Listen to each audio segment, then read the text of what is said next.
I know you love earning travel rewards and cash back, and that's why you're going to love Rakuten. With Rakuten, you can earn cash back on everything you need to book your dream trip, hotels, flights, rental cars, experiences, and more, while still booking through your favorite travel sites. And don't worry, cash back can be earned on top of earning the credit card points and the hotel and airline loyalty points that matter most to you, depending on how you make your booking. Plus, with Rakuten, you can also earn cash back on groceries and other purchases like electronics, pet supplies, and more. And the best part, you can join today for free and start earning cash back on top of your travel rewards. Go to Rakuten.com or get the app. That's Rakuten, Rakuten. Rakuten, the most rewarding way to shop. This episode is brought to you by TaxAct. Don't do your taxes alone. Join TaxAct's National Admin Night. Admin nights are social gatherings for getting through your to-do list. So get ready for a night of fun, finding deductions, and filing taxes with TaxAct, where you can file your federal and state return for just $49 through April 8. Let's get together and get them over with. Visit taxact.com/admin-night for details. Hey, what you doing? Are you doom scrolling other people's vacations? Miami, San Diego? With Expedia, your trip can earn rewards which you can use towards your next eligible stay. Soon, people will doom scroll you. Expedia, the one place you go to go places. Terms apply. Those are 10 experiences which I think are all amazing, quite diverse, and are all very much kind of rooted in that place. You know, you can only, I think for all of them, I would confidently say you can only have that experience there. That was Kenny Dunn talking about his list of top 10 European food experiences that he put together for you today. You're going to want to get your pens ready because this is an epic list worth building an itinerary around. Kenny is actually a college buddy. He's got a fascinating story. He was one of my earliest travel inspirations, as you'll hear in this interview. And believe it or not, when he started his food tour company, it started in Rome, Italy. And at that time, food tours didn't exist in Rome, which seems insane, and now there are plenty of offerings. But Kenny kind of kickstarted it all, and since 2011, his company Eating Europe has guided over 300,000 travelers to the best local eats in Europe's greatest cities. They now have 10 cities they operate in at the time of this recording. And what I was really excited to talk to Kenny about, outside of hearing his highly curated list that he's going to share with you today, was his journey and how travel really led him to discover his passion for food. I wanted to hear more about how and why his round-the-world trip ended at the first stop. There's a crazy story about that. And in addition to this highly curated list, he also shares his process, how he discovers these authentic places so you can have more authentic food experiences and meet more locals anywhere in the world. All of that and much more coming at you right now, today. So buckle up, strap in. Thanks for being here, and welcome to the Zero to Travel podcast, my friend.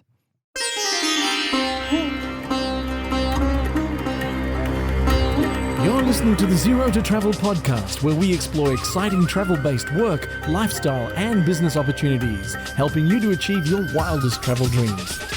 And now your host, world wanderer and travel junkie, Jason Moore. Hey, what's up? It's Jason here with ZeroToTravel.com. Welcome to the show, my friend. Thanks for hanging out, letting me bring a little travel into your ears today. This is the show to help you travel the world on your terms, to fill your life with as much travel as you desire, no matter what your situation or experience. Food, one of the greatest joys of travel, not only tasting new foods and the smells and all of the things that come with the actual experience of eating food that we all love as humans, but the ability of food to create those connections, to bond, to meet locals, to understand a culture. It's a wonderful way to connect with a place and its people. And as a traveler, you never forget those food experiences. Those are some of the memories that stick with you forever. Those incredible meals, those moments that you shared with strangers who became new friends, all of it. And I couldn't think of a better guest to talk about food experiences in Europe than the wonderful and always charming Kenny Dunn, who is the founder of Eating Europe. Check him out at eatingeurope.com. You heard what's happening today, much more than just the top 10 experiences, although just that list is making this episode worth a listen. But we're going to dig in, so to speak. Yes, I went there. We're going to dig into Kenny's story. And I think at the heart of it, another example of how travel can really help guide you towards discovering or rediscovering your passions.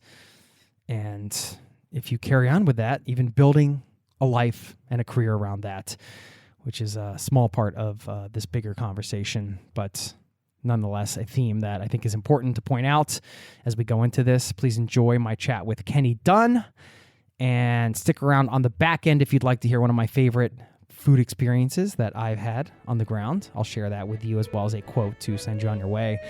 Thanks for listening, and I'll see you on the other side, my friend.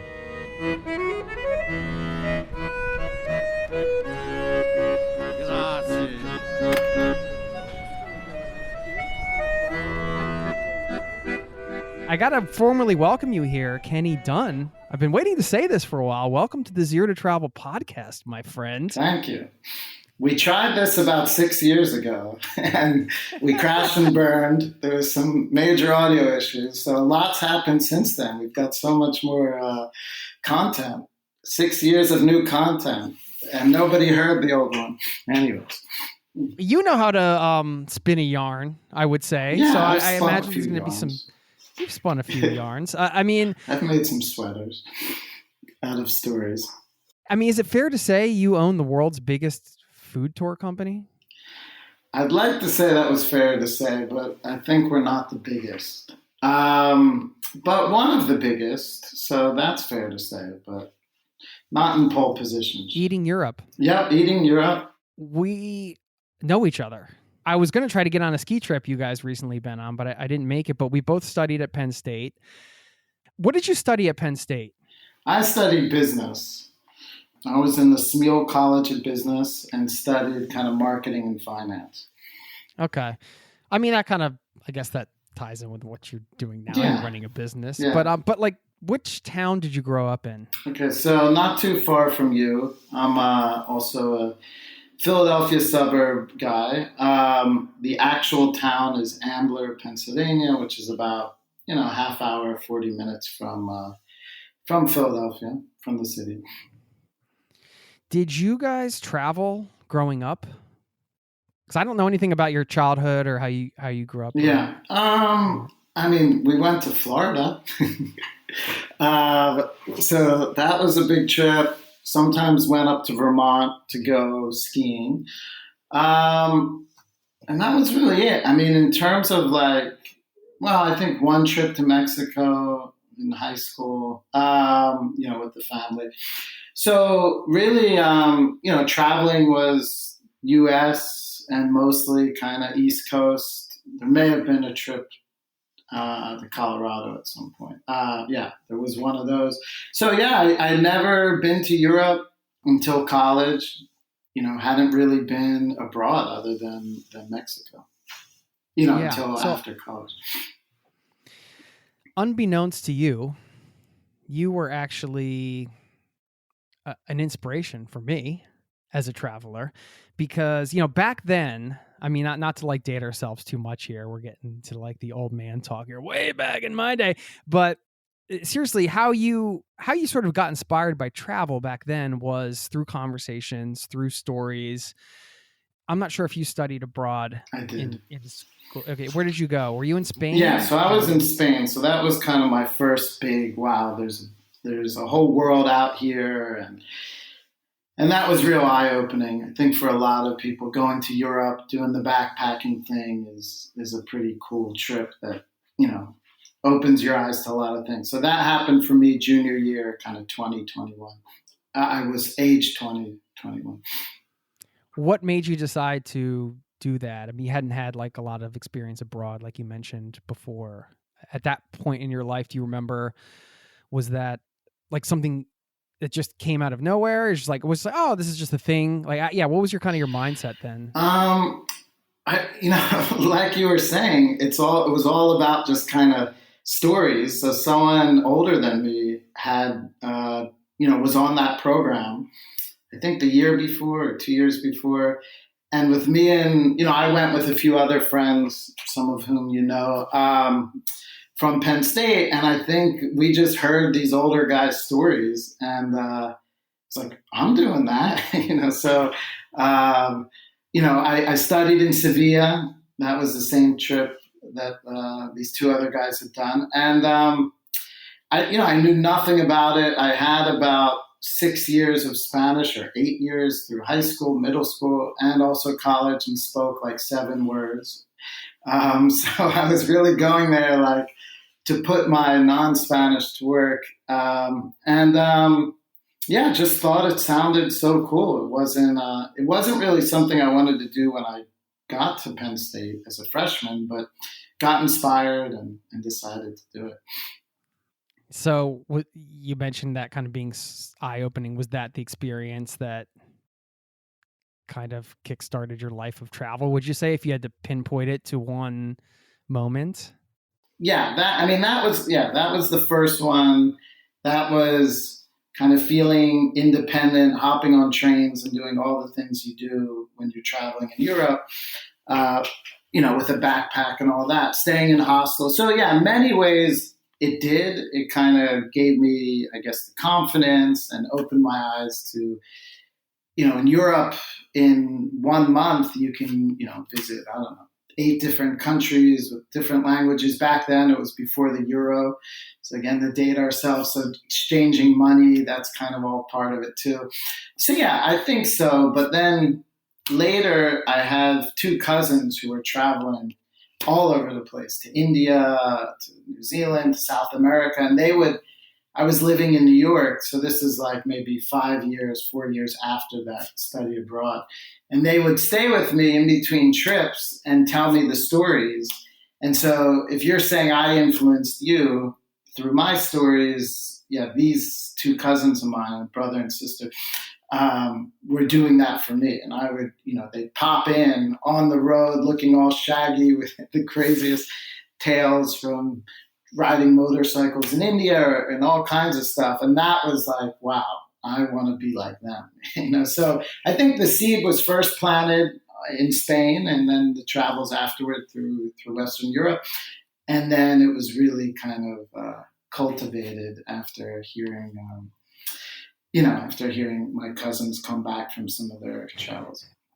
I guess talk about this time in New York. So you finished college and then you were kind of living the city life in New York? So again, kind of bringing our 2 stories together. While you were on the road doing, I'm sure your audience has heard about, your promotional tours, driving wacky vehicles.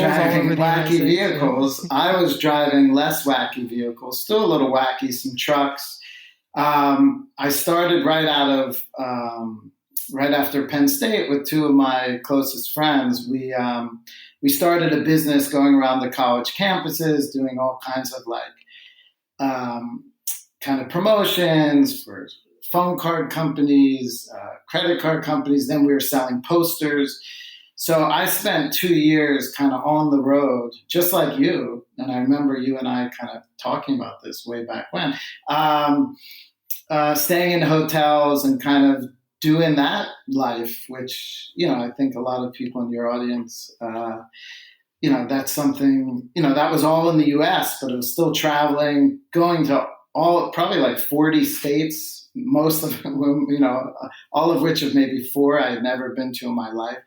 So that was pretty amazing and super fun. Plus, we had a business which was going well, so that was really exciting. Then I moved to New York, and we ran the business out of one of my friend Dave's apartment in New York. And so, yeah, I was in New York at that time, kind of off the road, managing that business, and then hearing all these travel stories, and it started to grow in my head, like, all right, how long do I want to do this for? What if I took some time and, left this and figured out what I want to do next in life while kind of traveling around. So that was what was happening at that time. So, yeah, what was that process like? Like, how did you untether from the business you were running, because you were running it with your friends and stuff like that. How did you sort of navigate those conversations and like sort of figure out a way to kind of cut the cord and go off and have this time, which I want to talk about next? Right. So it was three of us, me, Dave, and Ben. And so Ben left first to go to grad school, to go to business school. So then it was just two of us. It had been 7 years. And yeah, I don't remember it, some years have passed, but, I think Dave and I were just, it was pretty kind of open and fluid. And I was just like, I think in a year from now, I might be ready to do something else. And I don't remember kind of a singular conversation or anything too emotional, but just, as the time went on, it was like, I think next year I'm going to do something else. And that something else was buying a round the world ticket and heading off on a whole new adventure. So, and then Dave stayed with the company and ran it, I think, for another 6 or 7 years on his own. Okay. I'm not exactly sure, but this is like what I heard through the grapevine. And that's why I'm excited to talk to you about this, because this was the part that was really, I remember hearing this and just thinking like, Kenny's the coolest. Like, this is so cool. He's just took off to travel around the world. At that point, like you said, I've been traveling on the road and I've been doing these trips overseas and stuff like that. So it wasn't like new to travel, but the idea of like sort of going around the world and just staying for years and not coming back, you can correct me if I'm wrong. Maybe I am, but I heard that you had this around the world thing. You went to New Zealand and that was like your first stop, and you just never left your first stop for like years or something. Is that right? Yeah. So I don't know if these round the world tickets still exist, but basically Yeah, they do. Oh, okay, they do. Yeah. Well, you would know. So these round the world tickets still exist, and these companies that sell them, depending on how many tickets you end up redeeming it for, how many flights you do as part of this package, is how much money they make. So I was probably the most profitable customer they've ever had, because I had like 6 tickets, which I had a sweet itinerary. I was going to go from New Zealand to Australia to Indonesia to India. I think maybe even, like Malaysia might have been in there. And then fly back from India to the US in 12 months, because that's how long you have, 365 days. So I abandoned those plans. I went to New Zealand, and literally on the last day of this 365-day ticket, I flew from New Zealand to Australia. So I didn't do any of those other flights. I think I even got hit with a bunch of cancellation fees. But basically, at some point, I decided, isn't the aim of this just to have as much fun as possible? And I was having the best time in New Zealand. And so I just said, I'm staying here. And I didn't get to use that ticket to go to any of those other destinations. I don't want to generalize, but I'd say most people in that situation, they're going to just like sort of keep going and keep exploring.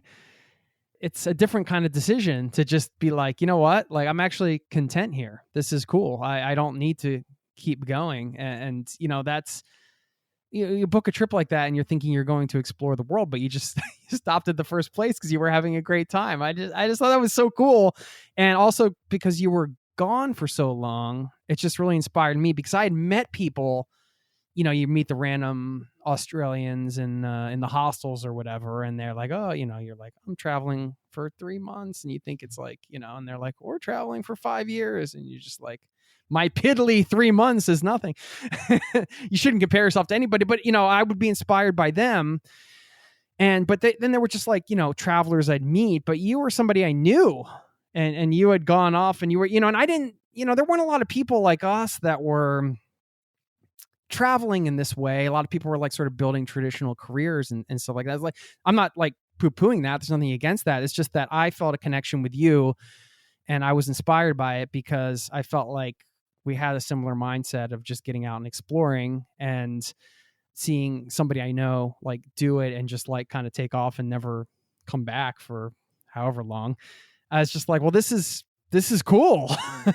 Well, I mean, it's no coincidence that you and I both, right out of college, were kind of hit the road, doing very similar jobs, traveling around all those cities. So I think coming back to your earlier question about when was that seed planted? Yeah, I mean, first was studying abroad, but then I think just that, maybe that's when the seed was planted, but the first kind of implementation was that traveling around the college campuses, for almost 2 full years, just living in hotels. And so then when I went abroad to, New Zealand and then onwards from there, I already kind of had that traveler kind of mindset, even though one was in the US and now was abroad.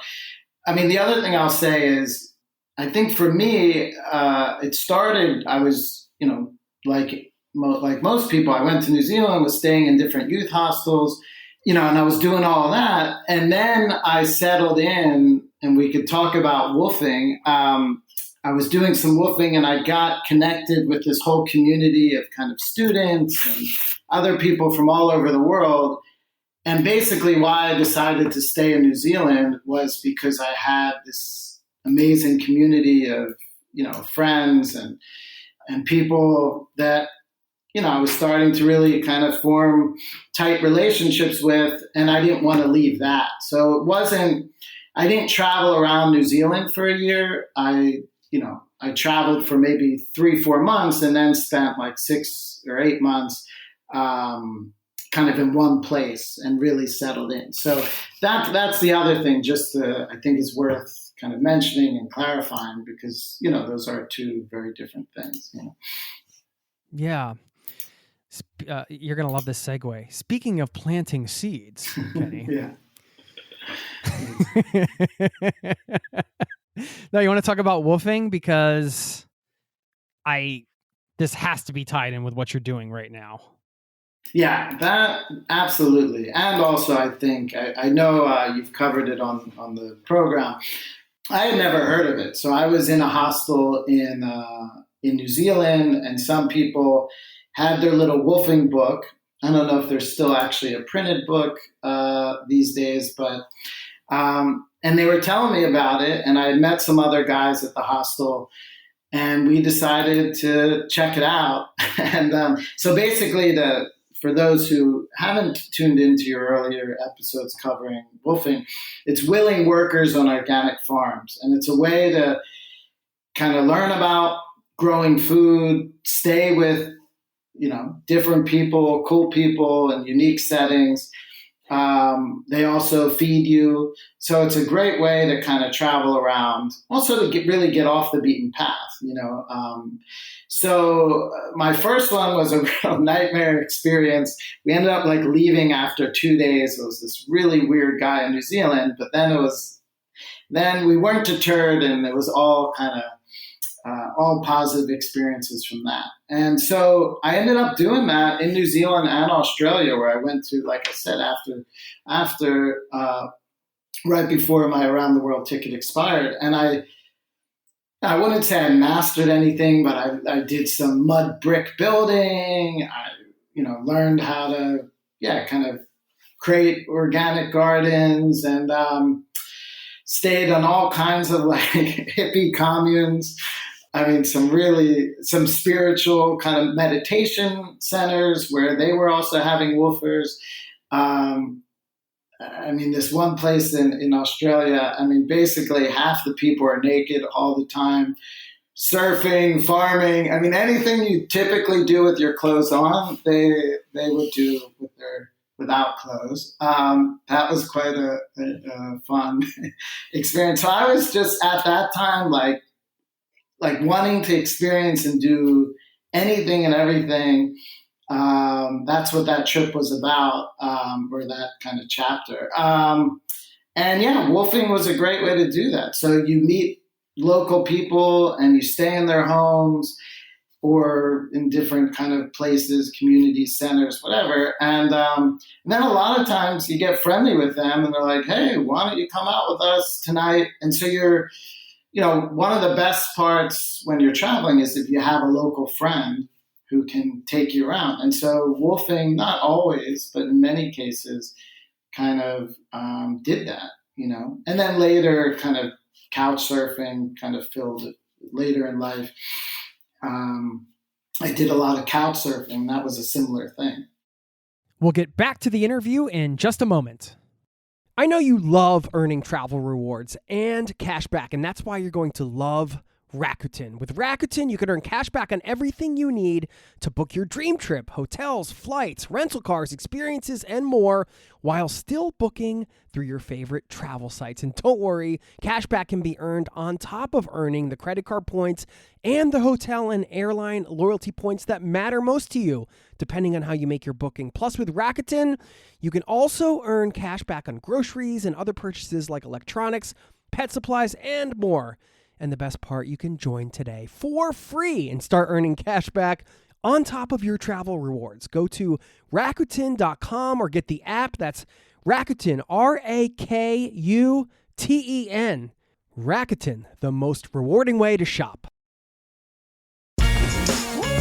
Refreshing wild cherry cola meets smooth cream. The treat you deserve. Pepsi Wild Cherry and Cream. Treat yourself. Now, back to the show.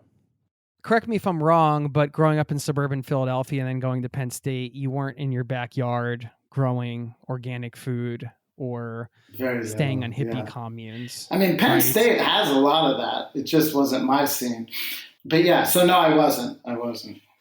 Yeah, because getting into this, it sounds like, well, I mean, I don't know if this is true, but I get the sense that, yeah, you were connecting with something that you were like discovering some side of you that was also was passionate about this type of not just life, but, food and where it comes from. And I mean, I don't think anybody woofs and does all that for as long as you did without having some kind of passion and connection to it. But maybe I'm wrong. I'm just wondering, like, for you as an individual, that part of your life, how did that sort of feed into you like kind of connecting with yourself, I guess? I had just finished, like I said, running this business for 7 years, which is a good amount of time, but had no idea. I knew that I didn't want to keep doing that, but I had no idea what I wanted to do next. And so for me, that trip really was like kind of Crocodile D style, I'm going to go for a walkabout and figure some stuff out, And so so that was really getting exposed. I mean, a big part of it was going from kind of the suburbs, having never put my hands in dirt to grow anything. I mean, I think my dad did have a veggie garden when I was little, but I was really young and probably not that interested. To learning all about that, learning all about permaculture, which is a whole system for kind of sustainable living, which a big part is growing your own food. I did a course on that. I mean, I purposely wolfed at a lot of different meditation centers because I was really into trying to learn about, meditation and different spiritual practices. And so that whole trip was really me being a sponge and trying to learn as much as possible. Yeah. And then like you were saying, when you met these people in some hostels who were traveling around, you meet so many interesting people who have such different backgrounds than what I have, where most of my friends, even at Penn State, were from the Philadelphia kind of Northeast area with pretty similar backgrounds to me. And now I'm meeting people all different ages, all different parts of the world who have very different stories and very different backgrounds. And so that was part of it too. I did a ton of hitchhiking in New Zealand. So every one of those rides was kind of getting someone's biography and hearing some wild stories about, I remember getting picked up by this couple in their 80s who had immigrated from the Netherlands to New Zealand, thinking it was a tropical island, only to find out that's actually similar weather on the North Island to where they came from. And this was like in the 40s or something. But anyway, it was all just totally eye-opening, with the wolfing part being maybe one of the most significant aspects, but kind of everything about just being in a very different place, meeting all kinds of different people, and trying to throw myself into as many new experiences as possible. Why did you want to connect with the spirituality, that side of you? Like, what was it? What was that about? I think, that was, I think, if you have a real intention around wanting to, I said before, like, I wanted to figure out what I wanted to do next in life, but it wasn't just about kind of vocationally speaking, what do I want to do next in life? It was more like, what do I want my life to look like? What do I want to, so, I think if you're in that kind of, vision quest kind of life journey, then it's hard to separate that from spirituality.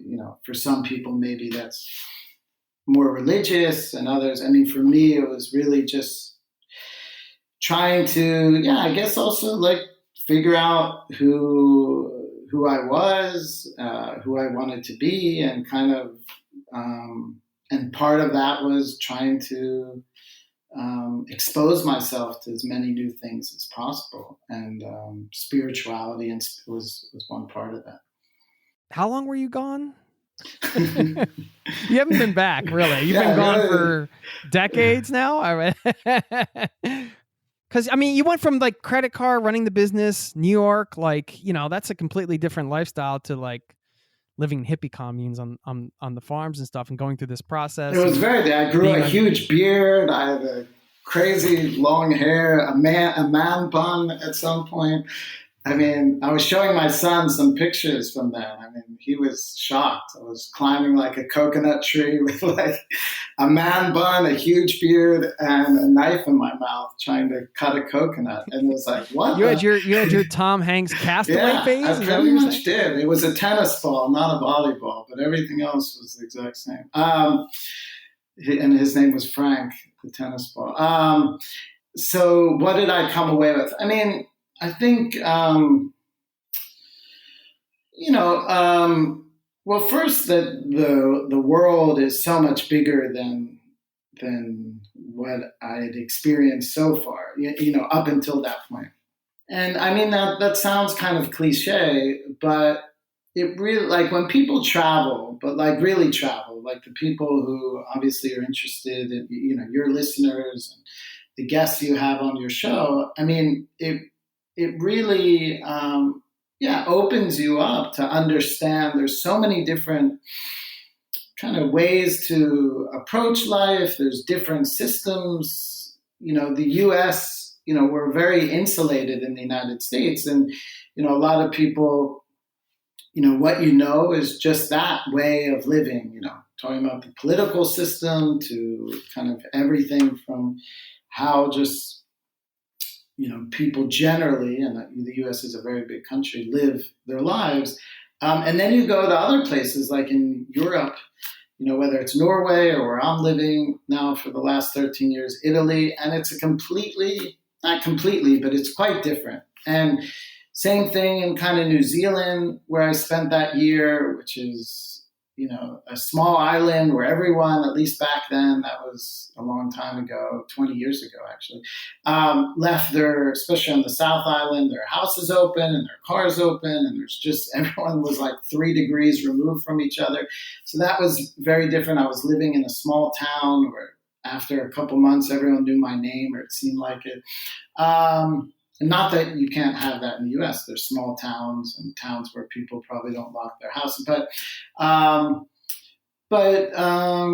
just to say, there's a lot of, one of the biggest changes was just kind of coming back and appreciating that, okay, the world as I had known it is just one it's one lifestyle, one way of being, and then all these other things. And again, there's plenty of people who are doing the same stuff that I was doing in New Zealand and Australia around wolfing and that kind of thing, and just organic growing back in the States. They just weren't my people when I left. So some of it was kind of going back to the States and then kind of becoming friendly and being interested in finding kind of similar, like-minded people to the ones I'd met abroad. And then in terms of the spiritual stuff, I mean, to look back now, like 20 years later, I mean, I stuck with certain things and was into, let's say, Buddhism for a little while and was a vegetarian for a while and then kind of wasn't. And so from like kind of practices, those things I would say over time have come and gone. I was super into yoga for a while, doing that every day, but now I don't and haven't for a while. But I think just how, someone, maybe Einstein or someone said, when your mind expands, it can never go back. So I think like the experiences I had and what I was open to definitely shifted kind of my way of seeing the world and being in it, even if some of the kind of practices that I picked up were more kind of temporary. And temporary could mean 2 years, or it may have meant like a month or something like that. Yeah, it's hard to kind of pin it down, but just like with you, I think kind of your worldview is so different from having traveled so much, from having lived in Norway for as long as you have. And it's hard to kind of specify exactly what that translates into, but you just know that you kind of see things differently, you relate to them. Yeah. We are going to talk about food. I don't want anybody to get it. We are getting to the food part because you're going to give us some tips on finding authentic food experiences, just like on our own. And then I want to talk about what you've built and how you have been able to do that, and got some entrepreneur type of questions as well. Just trying to dive in a bit more into when you came back from then to moving to Italy. How did you end up in Italy, and what did you kind of do when you got back from this walkabout, as you call it? As me and Crocodile Dundee call it. Just to, then I spent some time in Asia, and all along, once I developed this style of kind of, wolfing and looking for kind of volunteer-like things, both as a more budget way of traveling, but also, as I said, to meet people. I kept doing that. So I did that in Indonesia and in other parts of Southeast Asia, Malaysia, Thailand. Wait, I should point out, Kenny, because I mean, maybe this isn't true, but I think it is, that, you guys did well with your company, so you didn't have to necessarily budget travel. You kind of chose to. Is that right? Right. Yeah. So, I mean, what allowed me to buy that ticket and kind of head off without feeling like I was spending all my savings was, we were very fortunate that business was quite profitable for the 7 years I was part of it, at least. And so I didn't have to. But once I kind of got into this wolfing, hippie kind of alternative style, that was just my choice. And also, I wasn't making any income. So even though I had some savings, I was conscious that this is a much more affordable way to keep traveling and to not eat into so much of my savings. Did that experience change your relationship with material possessions? Yeah, I think what it did, I was staying in when I think about some of the places where I stayed in, like in Indonesia, just these literally like shacks and stuff. Like what it changed was, it just showed me that, that I didn't need much. Also, especially being in developing countries, I think that also, for a lot of people, including myself, opened my eyes to, look how happy these people are with so little, and some of those kind of epiphanies. Living out of a very small backpack, staying in some very basic places, traveling on buses, definitely kind of having left from New York City, which is the polar opposite, really kind of changed my outlook on what I need and really how little I need to be happy and comfortable and everything else. Yeah. Didn't mean to interrupt, but I was just, curious about that. No, definitely. So, you were traveling, you went through some of the Asian countries, and then I spent like 2 years. So I came back to the States for a little bit. Then I spent 2 years in Latin America. Similar thing, like volunteering, working, staying in places I think when you travel for as long as I was, you're not kind of picking up and moving every few days. So like in Bolivia, for example, even though I had my semester in Spain, my Spanish was still horrendous or non-existent. So I spent like a month or two in Bolivia, rented a room in an apartment with a bunch of other international people, and just did like intensive Spanish, which was great. And then kind of had a similar experience in Latin America, traveling around, doing different things. Spent some time in the jungle in Peru with a shaman for like 4 or 5 days, and did that whole kind of ayahuasca thing. I was still in the mindset of like, if it's new, I want it. Like, I want to experience it. It's still in sponge mode.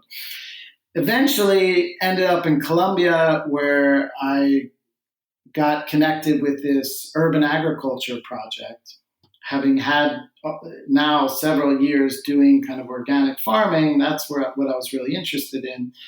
And while I was working there in this smaller town called Manizales, I started to apply to grad schools in the States, thinking like, all right, this is what I want to do, which is work in the developing world, in international development, doing different projects like this one, but I need to actually get some skills and some expertise. So I applied to a few schools, ended up getting accepted and going to American University in Washington, D.C., moving back to the States.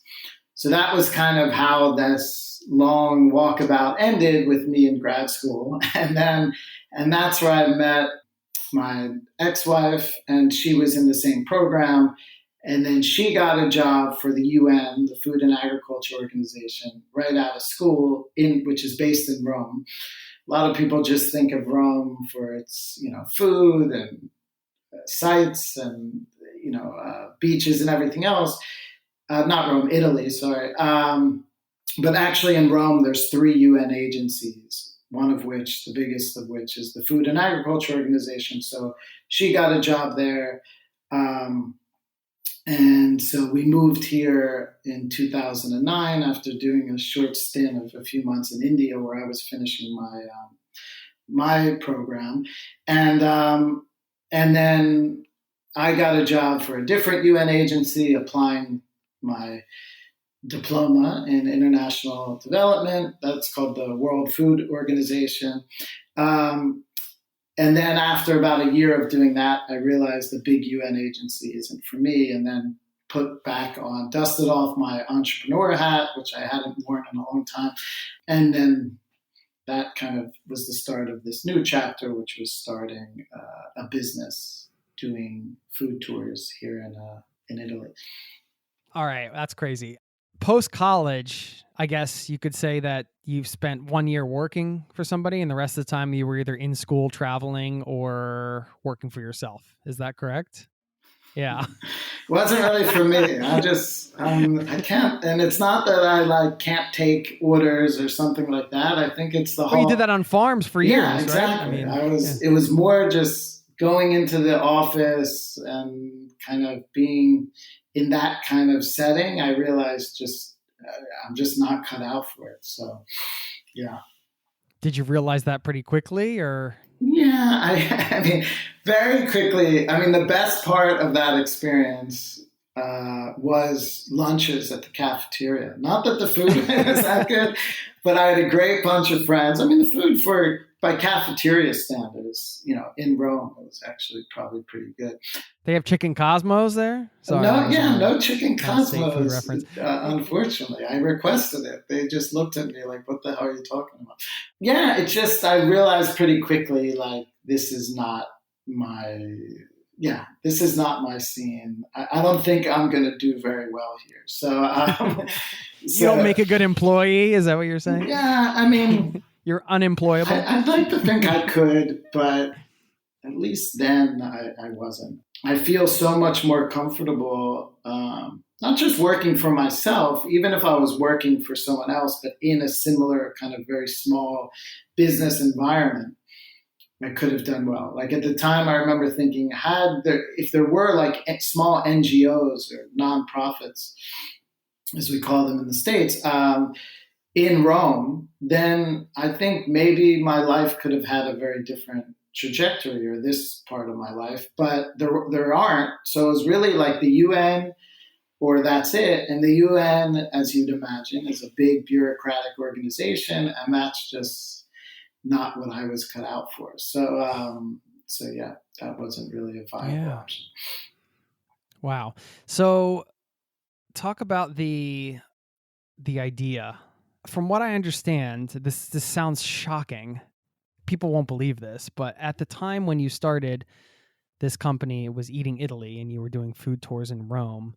I want to hear about like sort of the moment that idea came to you, or that was starting to be created. But there were no other food tours, I don't believe. That's correct. I mean, it's crazy. That just sounds like such a no. But like, how did food tours not exist in Italy? I mean, I can't say for all of Italy, but in Rome, which is definitely now and has been for a long time, the city where there's the most, it's the city that gets the most travelers in Italy. It's shocking. I mean, it is just, and what's even more shocking, at the time, I was like, is this going to work? Like now it seems like, I mean, I remember talking to friends back home, kind of, kicking around the idea. I can picture with my one friend, Pete, who had also been an entrepreneur. And, I was like, what do you think? And like, really kind of talking about whether this idea had legs, and now that I don't know how many people do food tour, like how many companies, it's probably in the hundreds in Rome, so this was like 2010 when I was kicking around the idea. 2011 is when I started it. So it's kind of shocking. I mean, I say that not just to provide some context, but like, it's not that long ago to think there wasn't anyone doing this in Rome is kind of, and maybe, some people were doing it in a very kind of small way, but there was no food tour company kind of thing. There's no one who's formalized it in like an actual activity that they ran, daily or something like that. So yeah, it was new, and I got very lucky that there was no one doing it because it allowed it to take off very quickly. Yeah, when I heard you were doing it, I just thought it was so cool, and I think I came down in like 2012, so it must have been just a year or two after. Exactly. No, yeah, it was like a year later. You were here very early on. Did you do a food tour with me? Yeah. It's great to hear your story because I want to talk about how you designed the experience and like developed the idea. And then I want to get your tips. And then we have like a whole top 10 list to go through and all kinds of stuff. Gosh, this might have to be like a 2-parter. If you're starting to fade, man, you're like, oh my God, I need to eat. This guy is like, not. I'm not fading. I mean, I'm just thinking about the audience who's like, God, what speed did they have this on? 3? Maybe they've got it up to 3. So it's only going to take 20 minutes. Well, no, I mean, I think it's so cool because hearing your story, the story you shared today, and thinking about the incredible amount of experience you brought to this moment when you developed this idea with food and farming and travel in a certain way. I mean, all of that experience can't help but inform, for lack of a better term, let's call it the product you're creating, which is an experience for other travelers, knowing your bar for sort of having authentic travel experiences. Here I am like trying to sell Eating Europe, but it's like, it's true. Like if you are coming with that background, you're not going to like create something that's gonna sell like a city short, let's say, and you're gonna find a way to like bring those authentic experiences. And that's why, I came down, because I was like, I thought what you're doing is really cool, and I wanted to like I really came down to like see you and do the food tour. Like that was like the main purpose of the trip, and I was so glad I did, because it was awesome. And you could tell that, it was like your personality. It was like funny, but like insightful and smart and like very authentic and cool. The group was like the perfect size. It was a really great experience. And with all of your background with food, I mean, that's been the one constant, I would say, all these years, the travel side and like getting involved with food and farming and all that, and now bringing it to the food tour side of things. And then having that deeper understanding when a restaurant or a chef or whatever is bringing stuff to the table, you have all this experience to draw on to kind of understand where that comes from. I think it's really cool. I mean, the other thing I'll say, just because I haven't yet, when I was doing all that travel, I mean, one thing was learning how to grow food and being part of different projects, like in Colombia, the Urban Agriculture Project. But as a traveler, I mean, what I realized very early on, whether it was in New Zealand and like having like savory pies from these bakeries like at 4 a.m. when they were opening, or probably kind of more mind-blowing was, the stuff I was eating in Indonesia and Southeast Asia, and then later in Latin America, South America. But I quickly realized, that my favorite part of these travels was going to like the market in Bolivia or in this really small town on an island in Indonesia. Those were the experiences that I was most excited about. And, sometimes it ended up like getting invited into someone's home. And of course, those were, unbelievable experiences. Like going to like this one fisherman in Indonesia. I was just on the beach and in a place where there weren't many kind of Westerners. And, he started talking to me and invited me into his home and made, a very basic meal, but it was incredible. And those were the kind of things that I think really were, not only my favorite things, but the things that had the biggest impact. And so that was kind of the other aspect that I think really inspired creating what was first Eating Italy and now is Eating Europe. Is for me, that was the best part of travel. And being in Rome, I was in many ways for the first year like a traveler. Everything was new. And those were also my favorite experiences of living here. So it was, it was very easy to try and kind of shape that and translate that into something that I could show to other tourists and travelers who are coming here. Yeah, you said in your about page, food was the gateway into each culture, and sharing it with strangers has created the most unforgettable experiences for you. So, I want to get in a bit into like the idea and how you developed it and stuff, but let's like get some advice on having authentic food experiences first, because you've been able to do that all over the world. So I wanted to hear your advice for independent travelers that are anywhere in the world, let's say. Is that maybe too broad? But, what's kind of your process for, I mean, you guys have food tours now in like cities all over the world. So you've been finding these places, I mean, all over Europe, I should say. You've been finding these places in different cities all over Europe. So what is your sort of research process? How do you kind of suss out those authentic places? Right.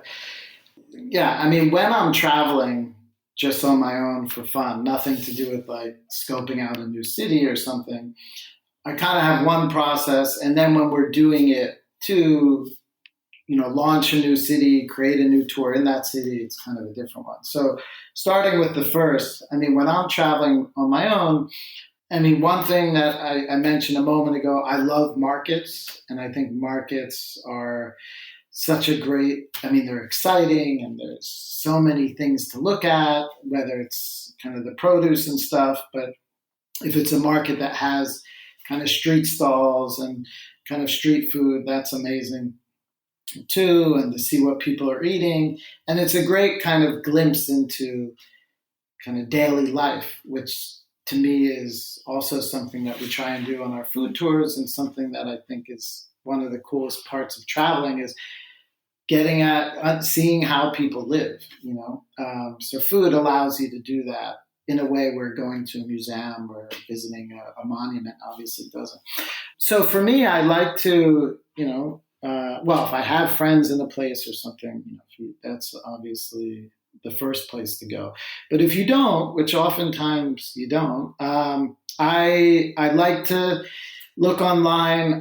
I'm not a big fan of TripAdvisor. I think TripAdvisor is mostly filled out by travelers and tourists like you are. So, you're looking for local knowledge, and I don't really think that's the place you're going to find it. So I try and find local food blogs. I was thinking about it, when I was just thinking before we got on today, and I oftentimes search for like breakfast in a place, in part because I usually stay in Airbnbs where you don't have, and even if I stay in a hotel that has breakfast, I never usually eat it because I feel like I'm missing out on, one of the meals. And if the best part of travel is eating, then I don't want to miss a meal by having a hotel breakfast.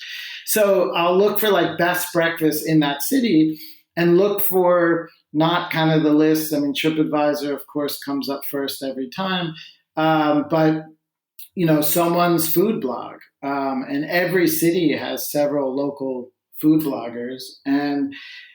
And I'll try, and even if it means going on page 2 of Google, which sometimes I do, I'll find that all the way to page 2, which is a whole extra click, and it's such a pain, but sometimes it's worth it. And I'll find that blog and then look at their recommendations, and usually it's not just one, but a couple.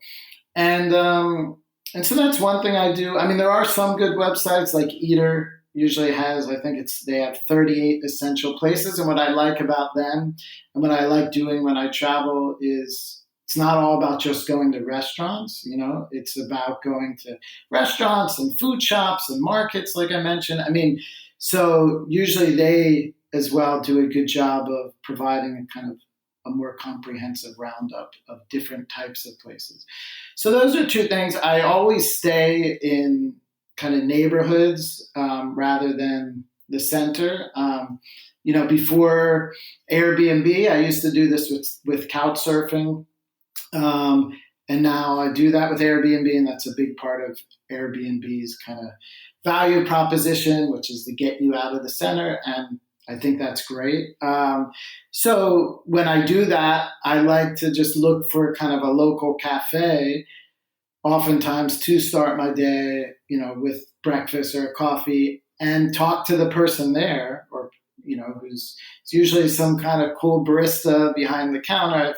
They've been great guides of mine, like, giving me tips. Hey, what's some cool places to eat at? And so that's especially if I don't know someone, that's a good way to do that. Back in the day, maybe you'd ask like the concierge, but the concierge, if you are in a hotel, they have their places, they might be getting kickbacks or whatever. Whereas that guy or gal at, the local coffee shop in some local neighborhood, is really just giving you their recommendations based on the places they think are cool to check out or good to eat at. So those are some of the things I feel like I do generally when I'm traveling. When we're starting a tour, it's a little different because I hire someone on the ground who has a similar passion for food, for their city, for their food culture. And then with them, myself and that person or someone else on my team is kind of, digging out these places. Where are we going to do the tour? What kind of places do we want to feature on the tour? What kind of foods do we want to showcase? What kind of story do we want to tell? And so that's always happening in conjunction with someone there who knows the city, who's of the city, and is passionate about the city. Okay. Yeah. So more like a collaborative effort when you're going outside of your own city. Yeah, absolutely. Because I wouldn't feel like, how could I properly represent, a city if I don't live there, if I just travel there, I can give some insights on, oh, this place looks really cool. I think our customers and other travelers would love coming here because of it has such a unique sense of place and really has a great story. And I really like kind of putting myself in the shoes of a traveler. Yeah, I'm not the one who's going to find those places because I don't live there. We'll get back to the interview in just a moment. This episode is brought to you by Fandango. People say fans are too distracted these days, but the truth is, when a great movie hits the screen, you show up, you stay glued, invested, part of the story. And without fans like you, there'd be no cinema magic, no shared moments. So head to Fandango.com to get tickets, stream, or rent or buy top movies and series. Fandango loves fans. Protein is now at Starbucks, and it's never tasted so good. You can add protein cold foam to your favorite drink or try one of our new protein lattes or matcha. Try it today at Starbucks. Now, back to the show. I mean, I agree, talking to the local barista or whatever. I mean, that's there's so many advantages to that over, I mean, it's great if you want to Google and stuff like that. That's cool too. But first of all, it's an excuse to just chat up a local. I think people get excited when they get to like show off something in their local neighborhood or tell somebody about something that is near and dear to them. And, it's like when you get excited about something and you want to share that with somebody else and somebody offers you an opportunity to do that. It's a really cool way to connect with just a local. And then also if you hear the same places 2 or 3 times, you kind of start thinking, the bells start going off. Okay. Like, this is like the third person that told me about this place. I should probably go check it out. Right. Yeah. And also I noticed that with those local coffee shops, a lot of the people who work there live in that area, live in that neighborhood. Whereas with hotels, a lot of times people who are working at a hotel don't live near the hotel. So they might have like a lunch spot, but they don't really know the neighborhood intimately because it's not where they live. So that's kind of the other. I mean, it's not a sure thing, but it seems that works most of the time. All right. So you've eaten a lot of meals all over Europe. That's why I had you put together. You own a food company, one of the biggest in the world, as we talked about. So we want to hear your top 10 European food experiences. And I know this was a tough task because, listen, all of these lists are completely subjective and ridiculous. We all know that, but they're fun nevertheless. And it's always good to have some travel inspiration. So absolutely. So I spent the last 3 nights racking my brain. Probably slept 2 hours. You've gotten no sleep. Yeah. I mean, they can't see my face, only you can, but it's, you can read it all over. Tossing and turning. Gosh, should I put that carbonara at 3 or 4? I don't know. Exactly. Tossing, turning, going, is this make the top 10? Is this, I started with 70. I condensed it down to 26 and then eventually got to 10. So that's what we got here. And I tried to mix it up, different places. There's a couple in Italy because obviously I know Italy better than anywhere else in Europe. So this is top 10 in Europe, not in the world. That's for the next episode. Now, people might be building some itineraries around this. So yeah, believe me, I feel a lot of weight. I mean, a lot of pressure. So you'll leave my email for anyone who wants to write me either positive or angry emails if they end up going to any of these places. Okay, so starting somewhat close to where I live. So here in Italy, I'm recommending you get down to Palermo, to Sicily, the capital of Sicily, which is a very hot destination. Sicily on the heels of White Lotus 2. Apparently everyone is flocking to Sicily after watching that season 2. That's what I hear. I haven't seen season 2 yet. But anyway, so the first place is the Ballarò Market. I told you I love markets for so many reasons.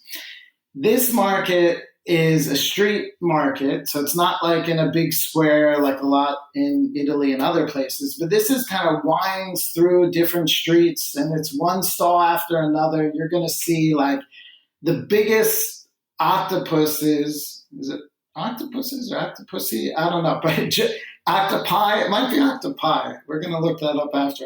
But massive, and they're still alive. And I mean, just crazy fish. Then there's a whole meat section where you're seeing like, goat heads and all kinds of other stuff. Sicily is kind of like across an intersection of Europe and Africa. And it's had so many different people have inhabited the island, and you really get that. And I feel like it all kind of comes together in this market where it feels like I could be in Africa right now, but yet, there's aspects where I know I'm still in Italy and Europe. And there's some amazing street food. I mean, Sicily's famous for its street food. The panelle are these fried chickpea fritters that you can get on a sandwich. Arancini are the risotto balls. We've got a different kind here in Rome called supplì.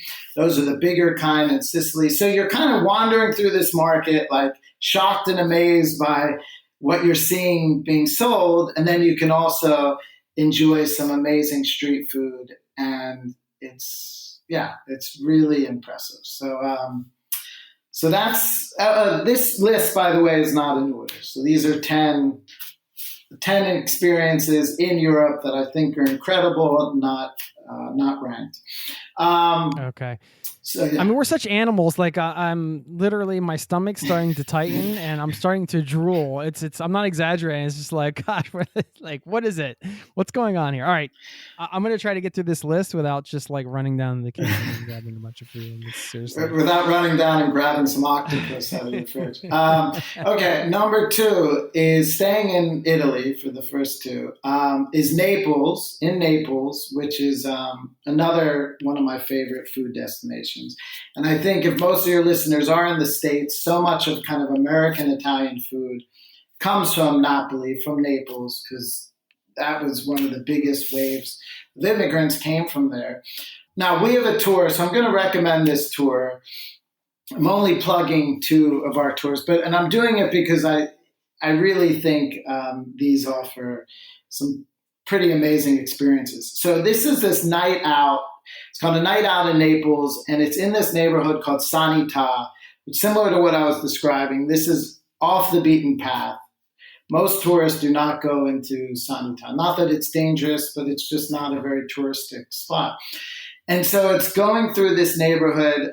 2 of the highlights, which I'll mention. One is actually making your own pizza. So everyone probably knows pizza was invented in Naples, and it really is. I mean, as good as pizza is, let's say, in Rome and other places, I love a New York slice, but Naples, it's a whole nother thing. And so you get to actually roll out your own dough, make your pie, throw it in the oven. And then the thing that's most incredible is you go to this woman's house. Her name is Tiziana, and she's got this rooftop which overlooks the bay in Naples with Mount Vesuvius in the background. It's just gorgeous, and she prepares some homemade pasta. You try her grandfather's limoncello, and she puts on some music and teaches you some local dance. And it's just like, wow, I can't believe I'm having this experience. In Naples, I would never get a chance. Most people wouldn't have a chance to go into someone's home and then have all that local food. And then she's also teaching you and telling you about the culture. So that is really cool. Even if you don't do that tour, I'd recommend Naples to anyone. It's similar to what I was saying about Palermo. It's a city that still has like a lot of grit, and I mean, it's kind of a love it or hate it city. I love it. I mean, it feels so real. It hasn't really been influenced or changed so much by foreign tourism. And I think people will really appreciate that. And the food's amazing. So going to Naples, I would absolutely say is a top 10 food experience in Europe. Okay, number 3. So getting into beer. I think you're a big beer guy, aren't you, Jason? I like All beer. right. I like craft Yeah, beer. so Yeah. just- Are you a beer? Yeah, guy? I mean, I really like craft beer. Yeah, I'm not. I mean, these days there's some people take it to a whole nother level. They're brewing their own beer. You know, all the amazing small breweries in the States and canned beer. So I'm not I don't totally nerd out on it, but I love good craft beer, and I also love IPA. I mean, I know it's a little cliche, but for me, it's also like everything. It's about kind of the beer experience. So this next place I'm recommending, so in Prague. So Prague, by the way, and the Czech Republic, they drink more beer per person, per capita, than any other nation in the world. I mean, they drink more beer than water, and beer is actually cheaper than any other drink on the menu, which makes it a lot easier to drink a lot of beer. And so there's this place there. I think the beer garden experience is something you have to do in Europe. And so it's called the Letna Beer Garden. And it sits up on top of a hill. And you just have the greatest views of the city. So just to paint the scene, you know, you're drinking a beer the oldest brewery in the world, they say, is in the Czech Republic. I know it's a bit of a debated topic, but there's some document someone found that's all this. It's on the Magna Carta. It's like, P.S. if you're thirsty. This is where you go. So anyway, you're in a place with one of the most storied beer cultures, both past and present. And sitting at these long tables outside, it's in a park, and it overlooks, like I said, well, the river just below, and then also the entire city. And Prague's got an incredible skyline, you know, with all the spires and it's just an amazing thing. If you catch it on a sunny day, I mean, there's nothing better. So that's on my list. I mean, think about the food experiences you've gotten to have just from running this company. I know. That's so cool. I know, absolutely. Amazing. I can't complain. So lucky to be able to do what I do and go to these places. And, you know, the R&D that I'm doing is a lot more fun than being in a lab and working with raccoon dogs or whatever. It's really fun R&D. Okay, so sticking with beer. So I just got 2 on my list. So I think going to a beer hall in Munich. So Bavaria is kind of, you know, really the capital or the region for beer in Germany.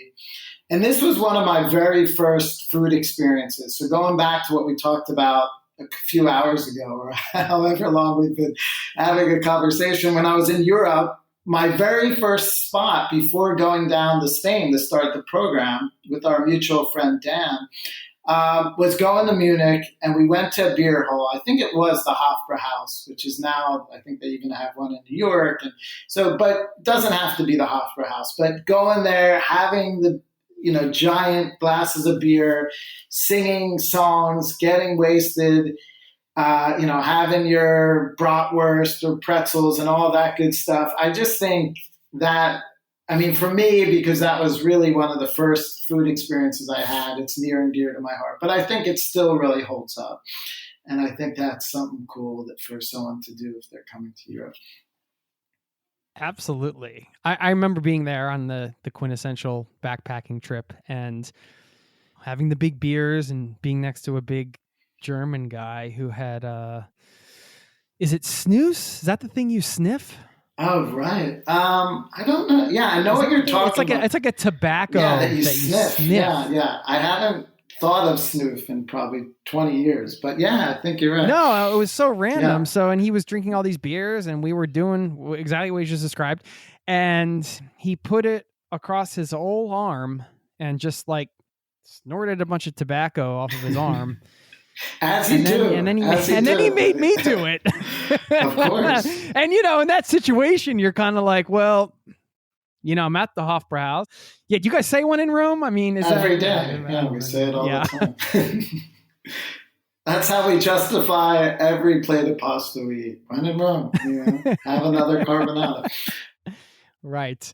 But what's cool and what you hit upon, and what I remember from my experience, and for both of us, this is probably a long time ago, but being in the Opera House, there were tons of locals. There were tons of Germans who were singing in German. That's how I know they were local, besides being very big men.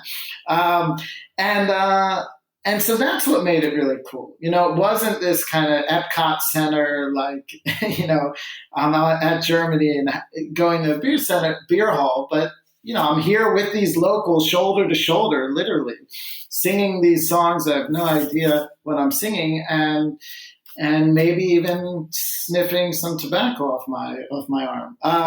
So beer hall in Munich. Number 5. So we're going to go to the island of Greece. I mean, there's so many amazing islands in Greece. This one is.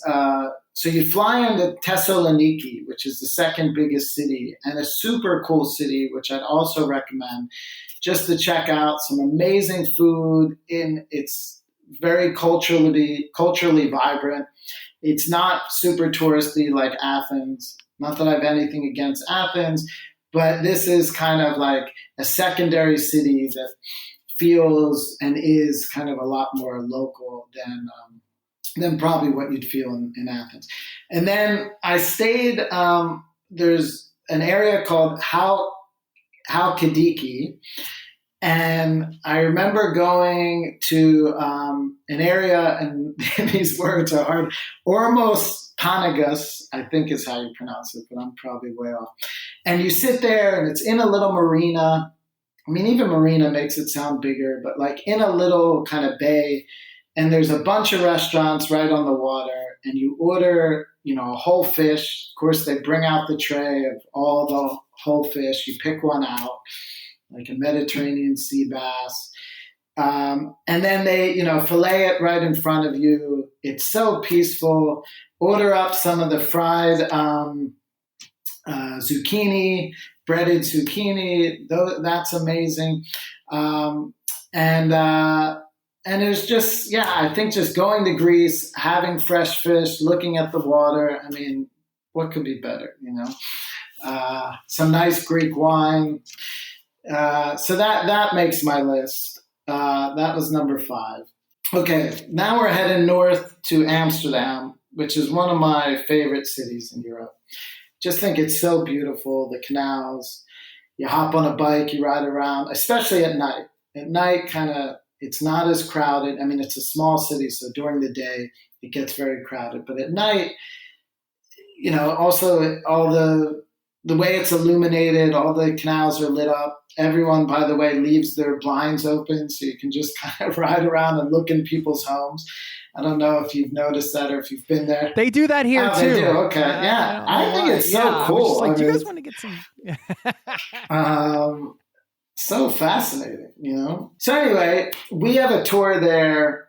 So I'd recommend Amsterdam, and I recommend not that, when you think of food, you're not thinking of Dutch food, although there's some amazing Indonesian food and Surinamese food. Both of You're not going to recommend the brownies at the cafes, are you? I would, but I wasn't going there here. But, I would. Okay. And that's going to make everything taste better. So we have a tour where we go through this neighborhood called the Jordaan, which means kind of garden district. We start at this place called Café Pop Island for apple pie. Now, this place has been open since the mid-1600s. So they were doing apple pie well before it became as American as apple pie. Then we go around, we try some Surinamese food, which used to be a Dutch colony, and most people, including myself before I went there, had never even heard or eaten anything from Suriname. And then you hop on a small saloon boat, and we actually stop. We pop in on the boat and to a bar, and they hand us these fried kind of meatballs called bitterballen. So bitterballen is like the ultimate beer snack in the Netherlands, which is a huge beer culture. And basically, it's like a fried ball that has like a beef ragu inside. And you have that with beer on the boat, as well as some cheese and sparkling wine. And so the tour then is kind of part on foot, part on this really small, beautiful boat, going down the canals. And it's one of my favorite experiences that we offer. And Amsterdam is definitely one of my favorite cities. Okay, so number 7. Can I get some kind of lifetime pass to these tours? Just like show. Yeah, Jay. Yeah. Like a Wonka golden ticket. You know, you have one of those. I thought I already gave you that lifetime pass, so you have it. We're lifetime all it access. Yeah, we're announcing it here. You have the first Wonka eating Europe ticket. Okay, number 7, Berlin. So staying in Northern Europe. There's this place which has become quite famous. You're going to find a line out front called Wen Cheng. It's a Chinese noodle place, super cool, as so many places are in Berlin. They make their own, hand, I don't know if you call it hand tossed or hand spun noodles.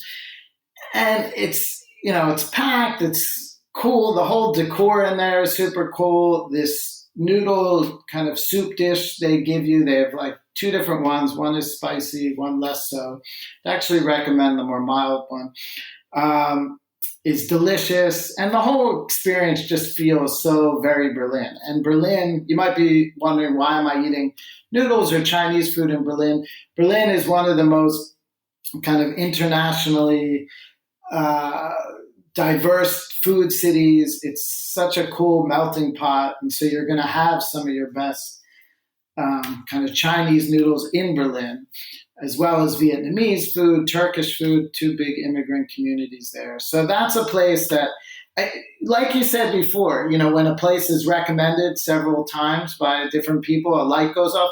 I was going to Berlin in December, literally 5 different random people, like random, they had nothing to do with each other, all recommended to me that place. So I had to go at that point. When it happens 5 times, it's like, all right, I'm destined. And it lived up to it. And so that was a recent food experience, and I put it on my list because I think it's, I thought it was great. And I'm going to be the 6th person now to recommend it. All right, so number 8 on the list is in Lithuania, which I know right now is maybe not people's top destination because it's so close to the war in Ukraine.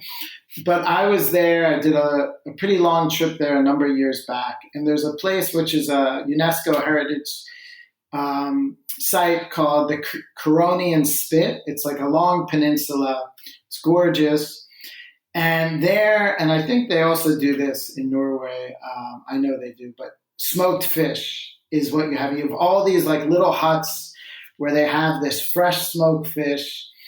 A lot of people, and I was one of them, rented a bike. So you just kind of cruise on this very flat peninsula. And you stop at one of these kind of roadside smoked fish shacks. It's literally a shack. And have, the freshest fish, which literally comes from right out of the water there. And then I'd also recommend ordering, it's known as Lithuanian pink soup, and it is very bright, beautiful color. Pink beetroot soup with eggs and dill. And that's delicious too. So I'd have you get your smoked fish, your pink soup, look at the gorgeous scenery, and that's top food experience. Okay, my buddy Josh is going to be stoked. He's married to a Lithuanian. Okay, yeah, I'm sure she would getting representing Lithuania here today. Nice. Yeah, I'm sure she would agree. Unexpected. Number 9, also staying in kind of that part of Europe, is Georgia. So Georgia is the first place, or the oldest place, to be making wine. So wine making started in Georgia, as historians will tell you.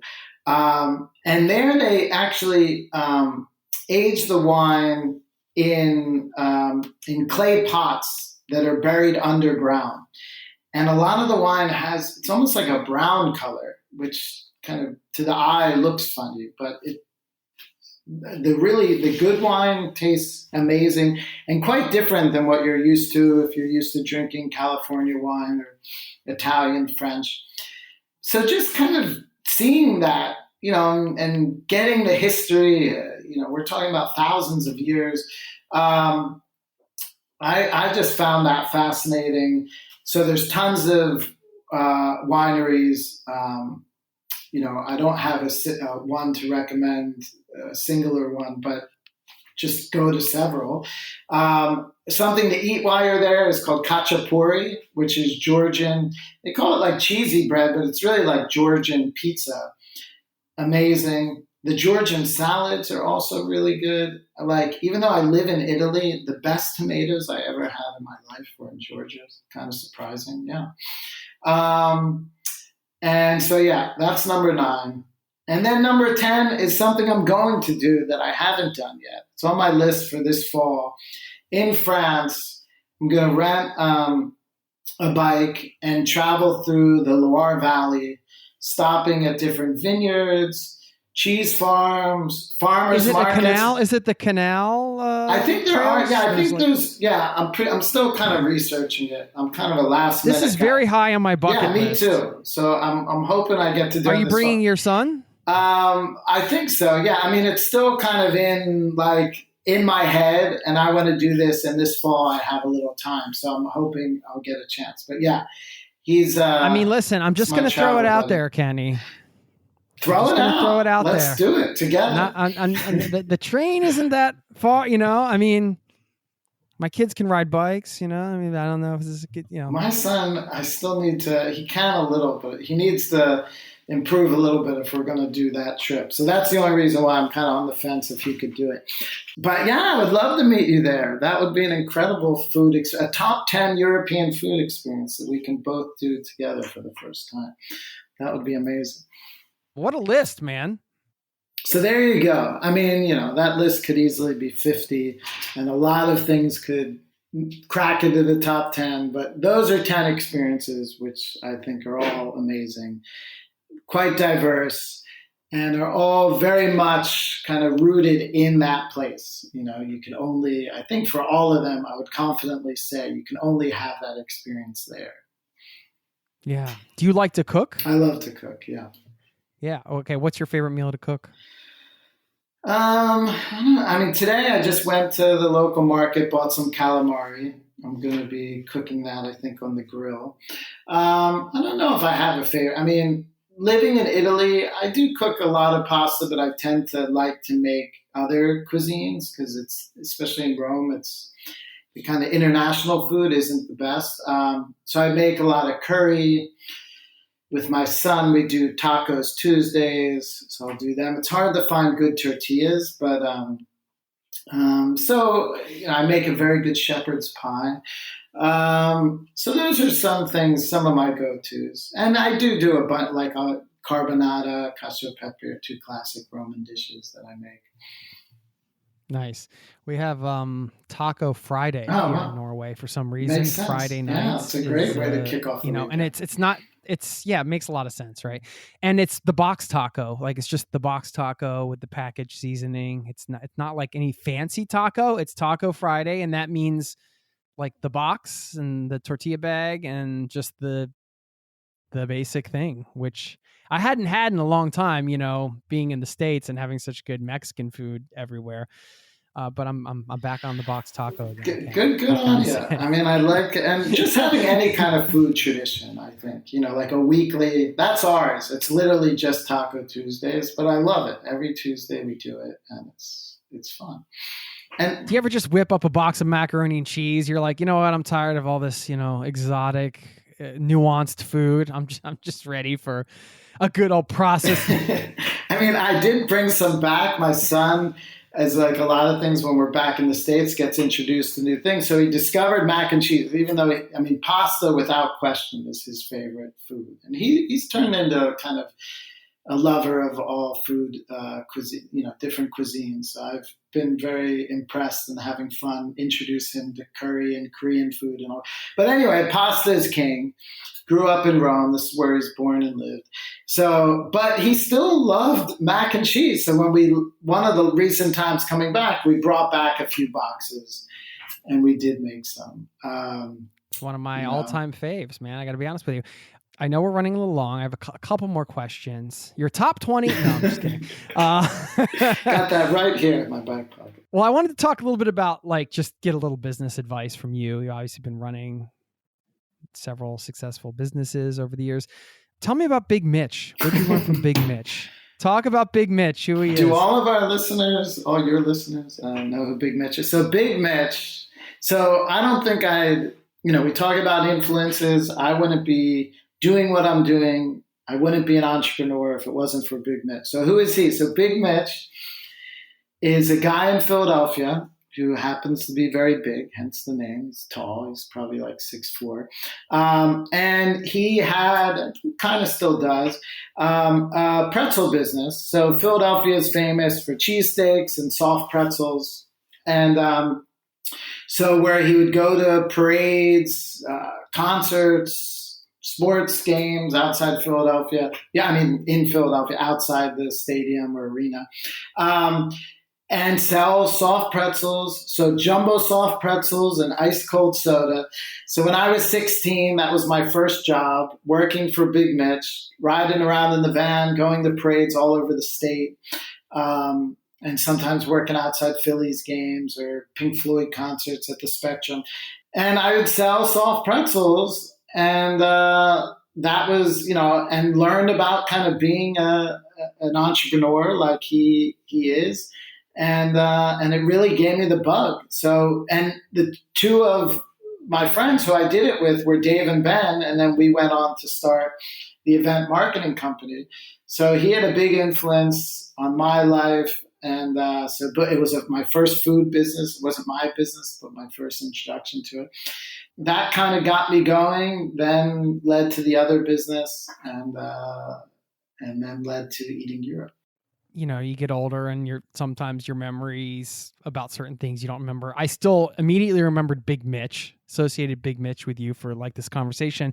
I remember hearing about him and then working with Big Mitch once with you guys. Really? I didn't remember that. I had the Big Mitch experience one day. I just vaguely remember it might have been a Route 1 situation, like, cars backed up at the red light and Could walking. be. You always need some pretzels in the back just in case there's a backup. You're ready to go. I don't remember. Yeah, there was something where we were like walking up and down with cars in traffic or something. Is kind of all I remember. Maybe it was a parade thing. I don't exactly remember, but it's really interesting because I know he had a big influence on you guys because I heard about him.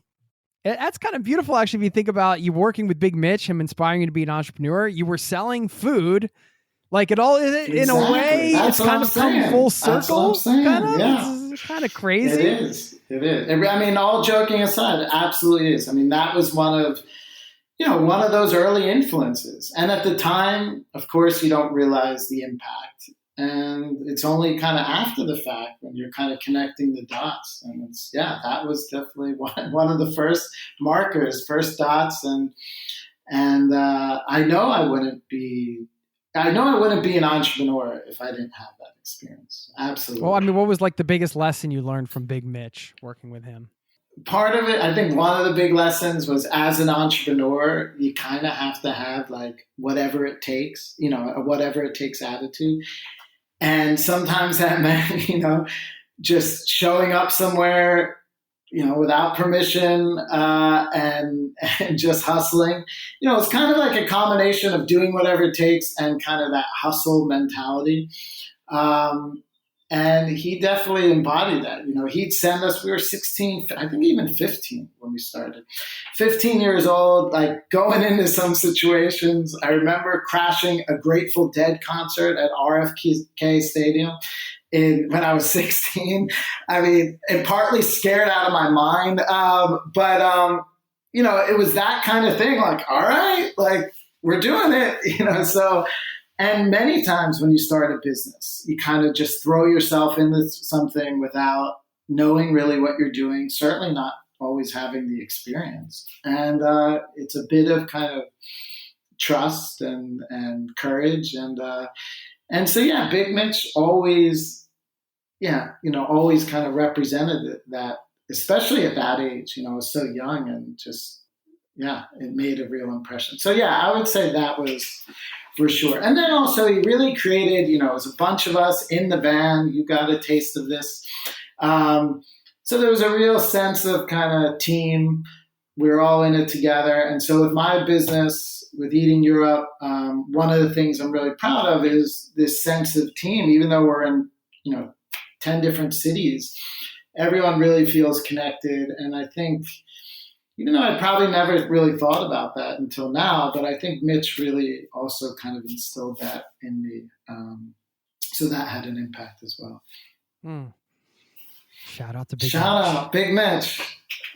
Part of that is, a willingness to be arrested, too. Yeah. Oh, yeah. We had some run-ins with the cops. I was never arrested, but definitely got some citations and got taken to the police station a couple of times. But he also taught us how to talk your way out of things. So that helped us. That helped too.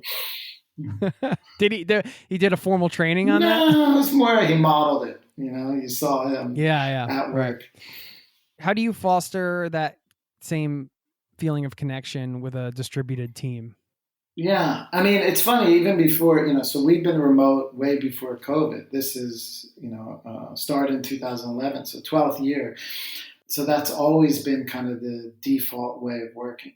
God, I mean, I'd love to have some kind of prescription, like you just kind of do these 5 things, for the way I kind of manage and am, like, I'm a people person. I mean, maybe I kind of cross the line. Like everyone on my team, I consider a friend, and relate to them in that way. And so I think I would have to say, even in kind of an unconscious way, kind of create like a real sense of kind of friendship and team just from how I relate to them, the people who I've hired who are kind of in more of a managerial position, I think have that same kind of style. And, and then of course, leveraging technology. I mean, we used to be on Slack. Now it's Google Chat, and, and we use all that. That's my dog, Einstein. He's part of the team. So we use these different technologies to connect in that way. But I think it starts with just, people feeling like they have a connection to the company, to me, to the other people on the team. We try and get them to travel and do each other's tours a lot. So there is, before COVID, we'd meet once or twice a year and have like a retreat. So those things really help in a big way. Can you remember your very first tour that you gave? I imagine you were the one giving the tours. I do. Yeah, I was with a bunch of friends. And a funny quick story, there was a woman in the market, Maria, who, at the time I didn't really know that well, but a big thing I tried to do on each tour was to really kind of tell the story of each person. This is Cesare and he's third generation butcher. For me, it was a lot of kind of a big part. You might remember this from having done it, is really learning about the people behind the food. And Italy really is a great place to do that because it's almost all small businesses. So anyway, so there's Maria in the market. And I'm like, and that's Maria, where I buy all my fruit and vegetable. And I'm like, ciao, Maria. And she just looked at me like, who is this guy? And then I'm just like, Maria's a little busy right now. And my one friend, Alex, who's in the same industry, I think you met him when you were here. He's has a successful tour business now. He still makes fun of me for that. It's kind of like fake it until you make it, And there's Maria, buongiorno, Maria. And she like literally didn't even wave back, had no idea who I was. I'm like, yeah, Maria can get a little, when she's busy preparing the vegetables, she really locks in. Later on, Maria became a dear friend. But in the beginning, there was a little bit of kind of fake it until you make it. But yeah, I still remember taking that.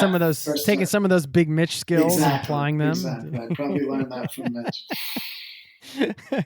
I mean, how has learning the language opened up Italy for you? Yeah, I mean, Was that's that a hard- huge. That's huge. I mean, once you learn the local language, things really, really open up because, you can connect with people in a different way.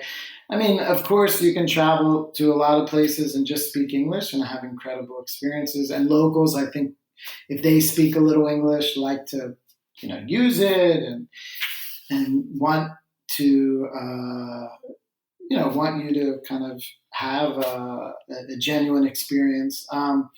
But when you speak the local language, of course, it's going to open up some doors. You're going to be in places where they don't speak English, and if you didn't speak the local language, you wouldn't be able to have the kind of access to whatever experience you might be able to obtain. So that's a big thing, which I have in Italy. I learned Spanish, I told you, over like 15 years. So when I go to Spain as well, I get to use it too. So yeah, I mean, I speak with a horrible American accent still after all these years, but I can speak Italian, so it does allow me to get to know people. What is one of the hardest parts about this, what you do? I have this amazing team, but I'm not with them very often. I think it is sometimes challenging to kind of just show up, on your own, just in your little home office. It's not even, it's not even much of an office, but, every day, sometimes being a people person, I think I really not even miss because I never had it, but I miss out on that. And then, this is our 12th year. So, I mean, I still have a lot of fire, but sometimes that wanes. You got to kind of figure out, what still excites me, what do I want to get excited about, and try and find those new things that you can kind of really dig your teeth in. It's never, those early wins, those early highs of, you asked me about the first tour, that first booking, when I was like, oh my God, somebody booked one of our tours.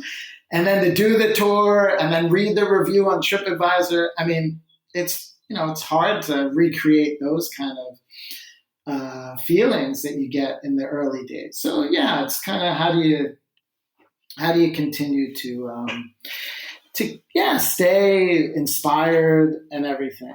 And, COVID was, for our industry, for the travel industry, everyone got brutalized, and it really made you question kind of what you're doing and is this what you still want to be doing and everything. And now, I mean, travel's come back in such a big way. It's been exhilarating to see that. And for those that did kind of hang in there, we're benefiting from it. But yeah, I mean, I think after you're doing something for a long time, you have to kind of find ways to keep challenging yourself and inspiring yourself. Yeah.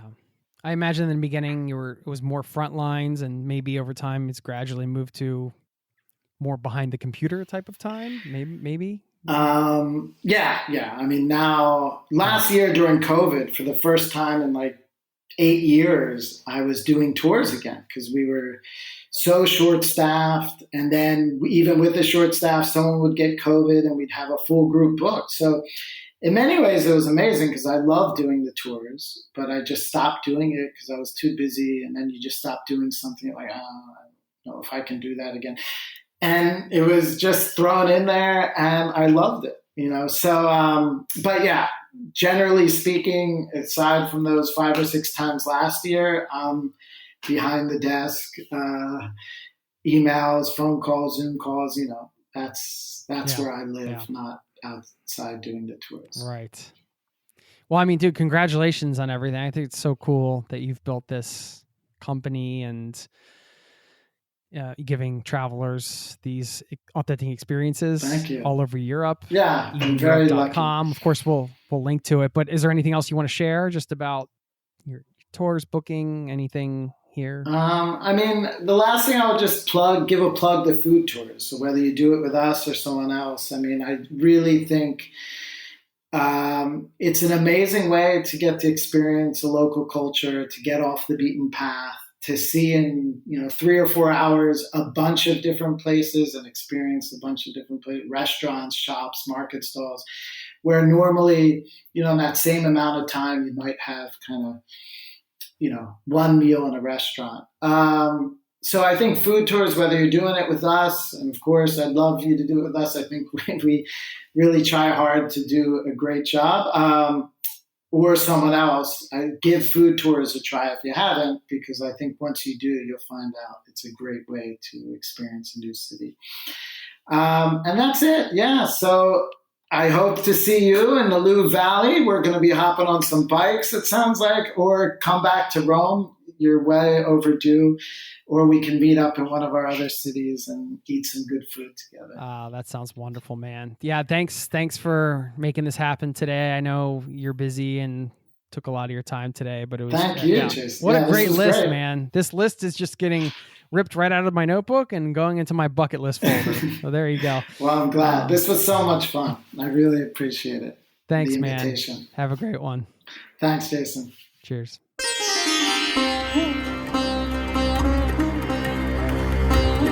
There you go. Special thanks to Kenny Dunn. Of course, eatingeurope.com. We'll link to all of it in the show notes. Thanks for listening. Did you enjoy the list?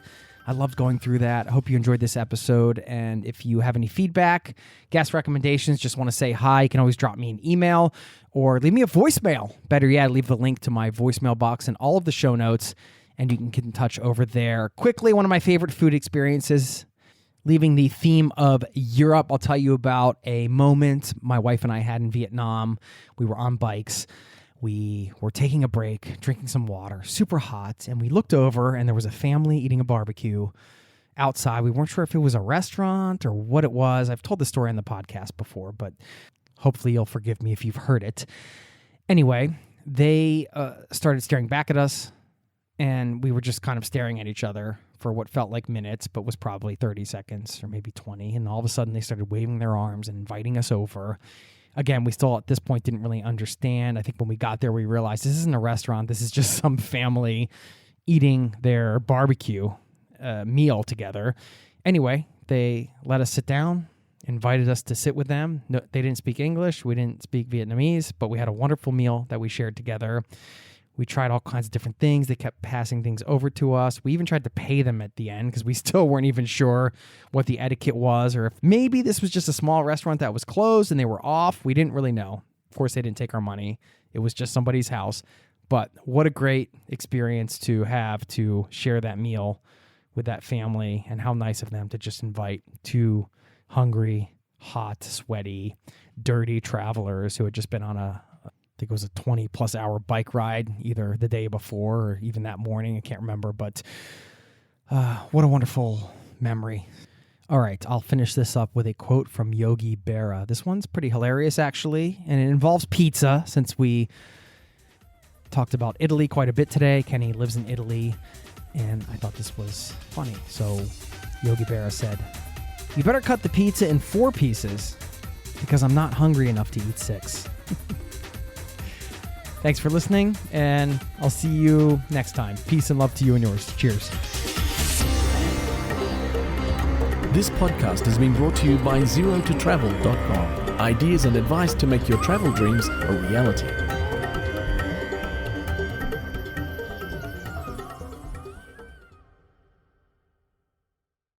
Ryan Reynolds here from Mint Mobile, with a message for everyone paying big wireless way too much. Please, for the love of everything good in this world, stop. With Mint, you can get premium wireless for just $15 a month. Of course, if you enjoy overpaying, no judgments, but that's weird. Okay, one judgment. Anyway, give it a try at mintmobile.com/switch. Upfront payment of $45 for 3-month plan, equivalent to $15 per month required. Intro rate first 3 months only, then full price plan options available. Taxes and fees extra. See full terms at mintmobile.com.